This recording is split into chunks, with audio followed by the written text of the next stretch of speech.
Welcome to CBS Easy. नमस्कार। परीक्षाएं एकदम सर पर हैं और आज हम संचयन के अध्याय सपनों के से दिन को ऐसे तैयार करने वाले हैं कि एग्जाम में कोई भी सवाल छूटेगा ही नहीं। तो चलिए सीधे शुरू करते हैं। देखिए, इस पूरे चैप्टर को समझने की ना एक बहुत ही स्मार्ट ट्रिक है। हम क्या करेंगे, हम सिर्फ तीन, जी हाँ, सिर्फ तीन बड़े 5-5 नंबर वाले सवालों पर फोकस करेंगे और आप देखेंगे इन्हीं 3 सवालों के जवाब में इस चैप्टर के सारे छोटे बड़े सवालों की चाबी छुपी हुई है। तो ठीक है, तैयार हैं। हमारी इस मास्टर की का जो पहला हिस्सा है वो हमें ले जाएगा लेखक के बचपन और उनके खेलों की उस रंगीन दुनिया में। तो ये रहा हमारा पहला 5 नंबर का बड़ा सवाल। बचपन के खेल और बच्चों की मानसिकता का वर्णन कीजिए। देखिए, ये सवाल इस पाठ की आत्मा है, सच में। तो चलिए इसके जवाब की एक एक परत को बहुत ध्यान से समझते हैं। तो देखिए, लेखक हमें उस जमाने में ले जाते हैं जब बच्चे, आप सोचिए, मिट्टी में सने हुए, नंगे पांव और कपड़े कैसे फटे पुराने, लेकिन उनकी आंखों में एक चमक थी, जैसे पूरी दुनिया जीत लेंगे। हाँ, छोटे भी लगती थी, घुटने छिल जाते थे, घर पर पिटाई भी होती थी, लेकिन अगले ही दिन सारा दुख दर्द भुलाकर वो फिर से मैदान में हाजिर। अब सवाल ये है, ऐसा क्यों? भाई, क्योंकि खेल उनके लिए सिर्फ टाइम पास नहीं था, वो उनकी आज़ादी थी, अपनी मर्जी से जीने का एक तरीका था। और ये बात लेखक को और गहराई से तब समझ आई जब उन्होंने बाद में चाइल्ड साइकोलॉजी यानी बाल मनोविज्ञान पढ़ा। कह रहे, खेल तो बच्चों के दिमागी विकास के लिए कितना ज़्यादा ज़रूरी होता है। और सबसे प्यारी बात क्या थी पता है? उस खेल के मैदान में सब एक थे, सब बराबर। कौन क्या भाषा बोलता है, कहाँ से आया है, कोई फर्क नहीं पड़ता था। अब देखिए मजे की बात, अभी अभी जो हमने इतनी लंबी बात की ना, उसी के अंदर एक 3 नंबर का सवाल भी छिपा हुआ है। सवाल क्या है? पिटाई के बावजूद बच्चे क्यों खेलते थे? और जवाब अब बिल्कुल साफ है, क्योंकि खेलने से जो खुशी मिलती थी, जो आज़ादी महसूस होती थी, वो पिटाई के डर से कहीं कहीं ज्यादा बड़ी थी। तो मतलब अगर इसे फटाफट रिवाइज करें तो गरीबी और सजा के बावजूद खेल ही वो चीज थी जो बच्चों को असली खुशी, आज़ादी और एक दूसरे से जुड़ने का मौका देती थी।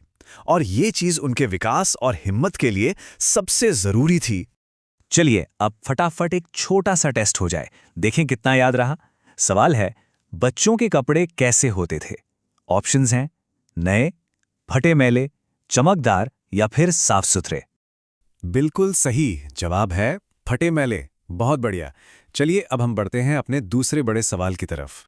तो अब जो हमारा अगला टॉपिक है वो दो बिल्कुल अलग अलग दुनियाओं को एक साथ लाता है। एक तरफ है छुट्टियों की वो बेफिक्र मजेदार खुशी और दूसरी तरफ है स्कूल का वो डर। और यहीं से निकलता है हमारा दूसरा 5 नंबर का सवाल, छुट्टियों और स्कूल के अनुभवों का चित्रण कीजिए। ये सवाल लेखक की जिंदगी के दो एकदम उलट पहलुओं को हमारे सामने रखता है। देखिए, लेखक के लिए छुट्टियां वो तो जैसे जन्नत थी। ननिहाल जाना, नानी का वो दुलार, मिट्टी के मटकों में रखा ठंडा ठंडा दूध दही, और सबसे मजेदार, दोस्तों के साथ तालाब में घंटों डुबकियां लगाना। ये यादें सोने जैसी कीमती थीं। पर जैसे ही छुट्टियां खत्म होने को आती थी ना, दिल में एक डर की घंटी बजने लगती थी। डर किस बात का? स्कूल खुलने का, मास्टरों की पिटाई का, और हाँ, उस होमवर्क का जो लगता था कभी पूरा ही नहीं होगा।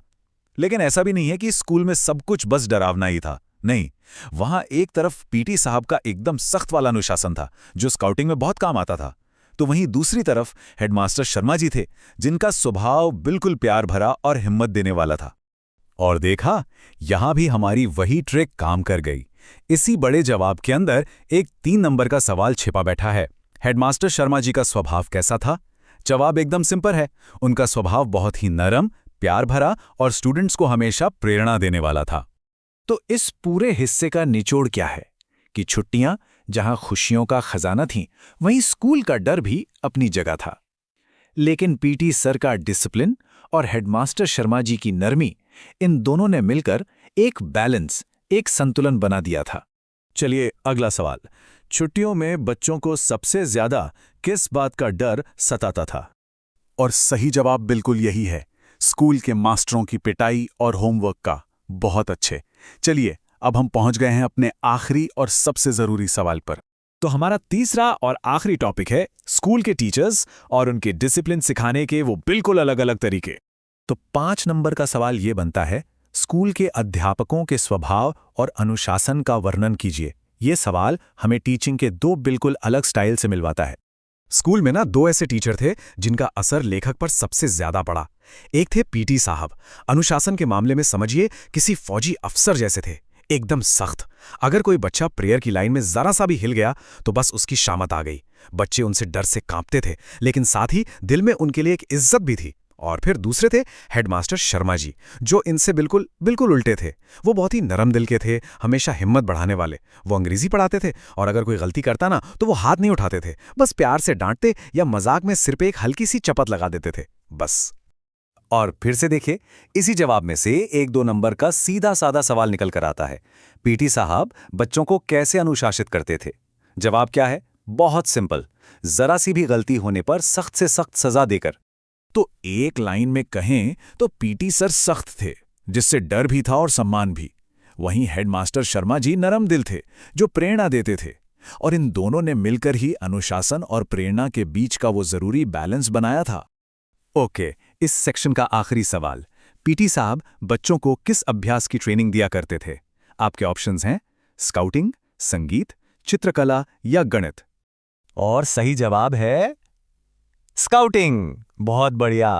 तो देखा, हमने तीनों बड़े सवालों को अच्छे से समझ लिया है। अब जरा ये देखते हैं कि ये रणनीति असल में इस पूरे चैप्टर को तैयार करने की, मास्टर की कैसे बन जाती है। ये तरीका आप मानकर चलिए कभी फेल नहीं होता। स्टेप 1, जो 5 नंबर वाला बड़ा सवाल है उसके जवाब को एक कहानी की तरह गहराई से समझ लीजिए।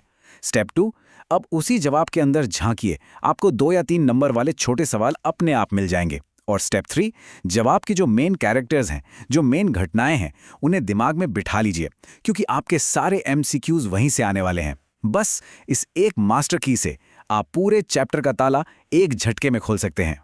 तो आखिर में बस एक बात याद रखिएगा, सपनों के से दिन ये सिर्फ बीते जमाने की एक कहानी नहीं है। ये हमें सिखाती है कि हमारे बचपन का डर, वो छोटी छोटी खुशियां, वो अनुशासन और वो प्यार, ये सब मिलकर ही हमें वो इंसान बनाते हैं जो हम आज हैं। सच तो ये है कि बचपन की ये यादें ही जिंदगी के पहले और सबसे जरूरी सबक होते हैं। बस इसी सोच के साथ अपनी तैयारी में जट जाइए, जीत पक्की है। Thank you for watching with us. See you next time.